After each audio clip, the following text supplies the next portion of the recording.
Assalamualaikum warahmatullahi wabarakatuh. Alhamdulillahirabbil alamin. Allahumma sholli ala sayyidina Muhammad wa ala ali sayyidina Muhammad.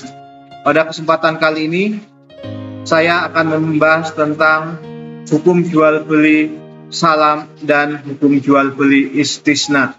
Di antaranya adalah pengertian, rukun, syarat-syaratnya, contoh, dan lain sebagainya. Namun sebelum memulai, izinkan saya memperkenalkan diri. Nama saya Sugiono, mahasiswa Sekolah Tinggi Agama Islam Darut Tauhid Bandung. Video ini dibuat sebagai penugasan ujian akhir semester mata kuliah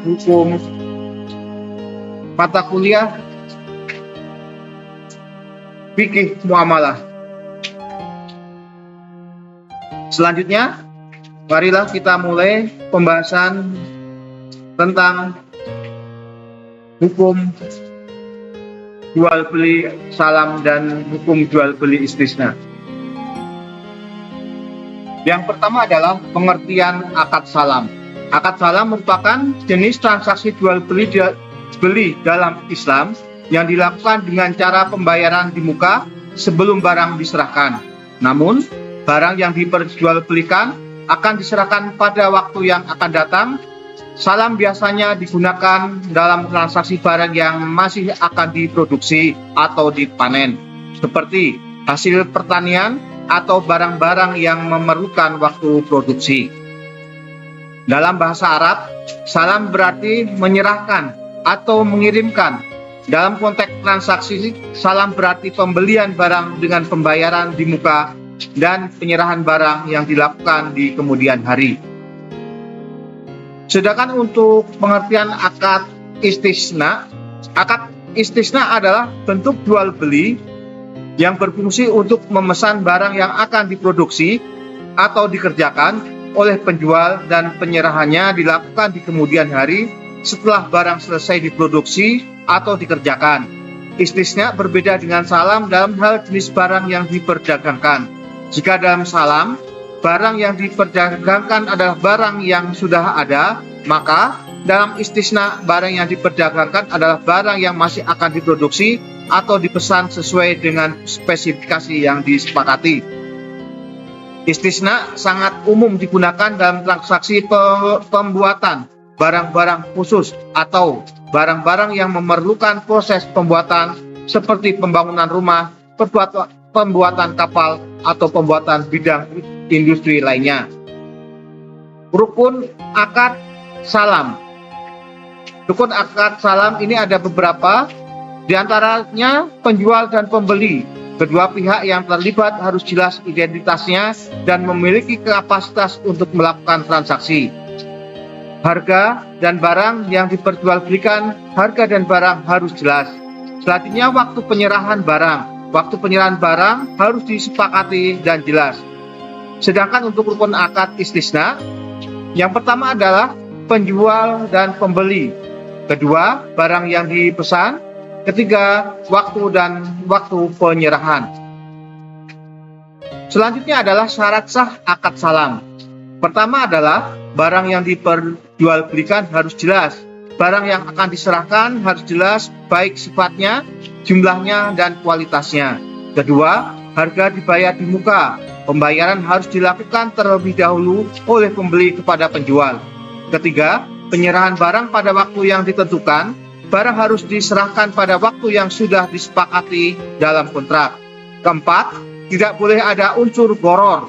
Artinya, tidak boleh ada ketidakjelasan dalam barang yang dijual, harga, atau waktu penyerahan barang. Contoh, praktik hikmah serta manfaat lain istisna. Sedangkan syarat sah akad istisna, pertama adalah barang yang dipesan harus jelas.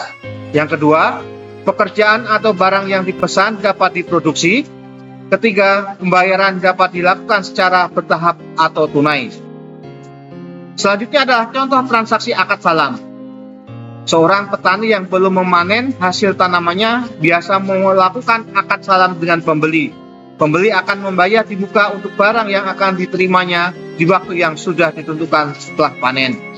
Sedangkan untuk contoh transaksi akad istisna, seorang pembeli memesan pembuatan sebuah mesin industri tertentu kepada pabrik. Pabrik akan membuat mesin tersebut sesuai dengan spesifikasi yang diinginkan, dan mesin tersebut akan diserahkan setelah selesai diproduksi dalam jangka waktu yang disepakati. Selanjutnya adalah persamaan akad salam dan istisna. Pertama, pembayaran di muka. Pembeli melakukan pembayaran sebelum barang diserahkan. Yang kedua, penundaan penyerahan barang atau produk baru dilakukan setelah beberapa waktu yang disepakati. Ketiga, pengaturan barang yang belum ada.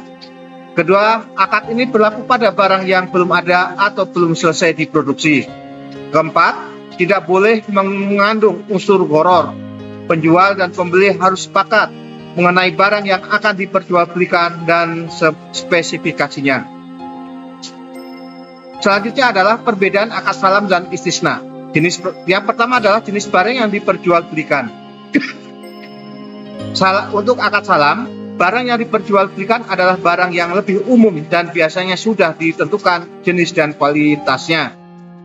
Sedangkan untuk akad istisna, barang yang diperjualbelikan adalah barang yang lebih spesifik dan biasanya memerlukan proses pembuatan atau pengerjaan. Kedua adalah tujuan dan sifat akad. Untuk akad salam, salam lebih sering digunakan untuk barang yang dapat diproduksi dalam jumlah banyak atau barang komoditas yang dapat dipanen dalam jangka waktu tertentu. Sedangkan untuk akad ini berfokus pada pembelian barang yang seragam. Sedangkan untuk istisna lebih sering digunakan dalam transaksi yang berkaitan dengan barang yang memerlukan proses manufaktur atau pengerjaan yang khusus dan sesuai dengan permintaan pembeli. Yang ketiga adalah penyelesaian dan pengiriman barang. Untuk salam, penyerahan barang terjadi setelah waktu yang disepakati dan barang tersebut biasanya sudah menjadi barang yang seragam. Sedangkan untuk istisna, penyerahan barang dalam istisna lebih berfokus pada hasil pengerjaan atau produksi yang khusus, dan pengiriman barang tersebut biasanya dilakukan setelah proses produksi selesai. Keempat adalah pembayaran dan pengaturan harga. Untuk salam, pembayaran dilakukan sepenuhnya di muka oleh pembeli dan harga sudah disepakati sebelumnya. Biasanya tidak ada perubahan harga karena barang yang dibeli adalah barang standar yang tersedia dalam jumlah tertentu. Sedangkan untuk istisna, pembayaran dalam akad istisna bisa dilakukan secara bertahap, tergantung pada kesepakatan antara pembeli dan penjual. Selanjutnya adalah kelebihan dan kekurangan akad salam. Untuk kelebihan akad salam, kapasitas pembayaran di muka. Bagi penjual, akad salam memberikan kepastian pembayaran di muka yang bisa digunakan untuk memproduksi barang yang dipesan. Jaminan ketersediaan barang, pembeli dapat memastikan bahwa barang yang dipesan akan tersedia pada waktu yang disepakati, yang sangat bermanfaat bagi sektor-sektor seperti pertanian atau komoditas lainnya. Untuk kekurangan, resiko kualitas. Terkadang karena barang yang diperjualbelikan belum ada resiko terkait kualitas barang yang akan diserahkan pada waktu yang ditentukan. Kedua, bergantung pada produksi. Barang yang dipesan harus diproduksi sesuai dengan waktu yang disepakati sehingga bisa terjadi resiko keterlambatan. Sedangkan untuk kelebihan dan kekurangan akad istisna. Kelebihan akad istisna, pertama, fleksibilitas dalam spesifikasi. Pembeli bisa meminta barang yang sesuai dengan spesifikasi yang diinginkan, terutama untuk barang-barang yang memerlukan pengerjaan khusus. Selanjutnya, pendekatan yang lebih personal. Istisna memungkinkan penjual untuk bekerja lebih dekat dengan pembeli dalam hal spesifikasi barang yang dapat meningkatkan kualitas dan kepuasan pembeli. Untuk kekurangan akad istisna, kompleksitas proses produksi. Karena barang yang dipesan seringkali membutuhkan pengerjaan khusus, proses produksinya lebih kompleks dan membutuhkan waktu yang lebih lama, yang bisa menambah resiko keterlambatan. Yang kedua, pembayaran bertahap. Meskipun ada keuntungan bagi pembeli dalam pembayaran bertahap, hal ini bisa menjadi beban bagi penjual yang harus mengatur aliran kas dengan bijak. Hikmah transaksi akad salam. Bagi penjual, akad salam memberikan kapasitas bagi penjual karena ia sudah menerima pembayaran di muka. Hal ini memungkinkan penjual untuk merencanakan dan memproduksi barang yang sesuai dengan pesanan. Yang kedua, bagi pembeli mendapatkan harga yang lebih pasti sekaligus dapat memastikan barang yang dibeli sesuai dengan kualitas yang diinginkan. Sedangkan untuk hikmah transaksi akad istisna, pertama, bagi pembeli mendapatkan barang sesuai dengan spesifikasi yang diinginkan dan dapat menyesuaikan dengan kebutuhannya. Yang kedua, bagi penjual mendapatkan kapasitas dalam produksi karena ia tahu persis apa yang harus dibuat dan berapa banyak biaya yang diperlukan untuk memproduksi barang tersebut. Demikianlah penjelasan yang bisa saya sampaikan. Mudah-mudahan bermanfaat untuk saya pribadi dan untuk semuanya yang menyaksikan video ini. Wassalamualaikum warahmatullahi wabarakatuh.